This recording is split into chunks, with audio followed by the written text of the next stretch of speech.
So now we're going to take a look at how do they build credibility. You already have that because you are in a very data-driven business. You have a lot of data, but they also make sure that, again, the sentence at the top again gives the main point they want to make. Global payments revenues have resumed a healthy growth rate after the crisis. Asia Pacific will account for 56% of overall growth. And here are the global payments revenue. It's basically showing what the percentages are. On this right side, payments revenue growth decomposition, how the breakdown happens, and then the growth year to year, and it's telling you what the source is. Right? So what we're going to do shortly, we're actually going to try to look at some of these principles and see if we can pull a couple of slides that we have and see if we could benefit from applying some of these ideas to them. The fourth one is make sure that each page has a key point that you're making, and not two and not three. That you have one single point, and you can basically say, if you don't remember anything I'm talking about, the single point I want you to walk away with is, and you can give it to them. Because again, you have to manage their own eyes, and you need to also manage where they are looking. Sometimes people will put a box around this, if that's where you want them to focus. So you need to speak to them so you can guide their eyes. Otherwise, they will be looking all over the place, right? So you can basically say, Christian, I really want you to look at the non-Canadian number right here, Christian, and have a conversation, versus letting Christian not know where do you want me to look. There's so much information in here, right? Yeah. Or maybe what I say is, I just want you to look at this. Guide them. You can also guide them visually with some of the graphics on the screen. Number 5, create a simple framework for the problem. In this case, they're using the 4 boxes, and they're basically fixing the thought process on, red, the colors, what's happening, this is the negatives, here's a yellow, there is no green on the slide. So that's the framework you're using. You're using not just the boxes, but also pointing out, is it red, yellow, or green? Is e-diversion like referencing Amazon?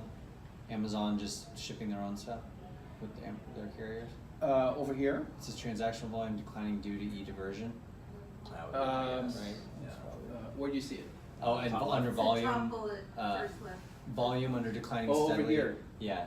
Because they'd mentioned like that stuff happening times. online. Okay, yeah. Because that's basically talking about the U.S. Postal Service and how much suffering and attrition of revenue is happening. Yeah. So creating a simple framework for the problem. Then number 6 is find the right data. Again, you have a lot of data, and you're basically, as I think you were saying, Cheryl, sometimes you have to pick and choose which one do I need to use for this meeting. And again, you point out exactly where you want them to look, because otherwise they will be confused. And a confused customer will never buy. Same thing applies. If you want to persuade them, you have to manage their thought process. Yeah. Charts which are easy to understand. You look at the charts you have, ask yourself, is it easy to understand? In this case, this one is comparing cost and revenues. So again, you have to focus here, talk to them about here, then come here and talk about how the net loss is basically continuing, a downtrend, and then you come here and you talk about the debt, and very obviously there is an uptrend on the losses. So again, I can hide this if I want, expose this first, come here and come here. As I'm presenting, I'm again leading their eyes. And you can see the consistency in the titles and everything. Number 8, we're looking at high-level recommendations, have more details. I have 4 key areas that we're looking at, 4 streams. We're looking at the key actions in each one of them. And then I'm summarizing everything here, and I have the total income impact. Again, it is incumbent upon you to really manage their eyes. Okay? So this is the last point that we've selected from the McKinsey, and then we're going to basically now try to do a little bit of application. I would love for you to pull a slide on your laptop and see if you can benefit from looking at the slide and then looking at those ideas which I have here on the slide that I'm going to expose to you. And just spend some time thinking about, can I make my slides even better for the audience?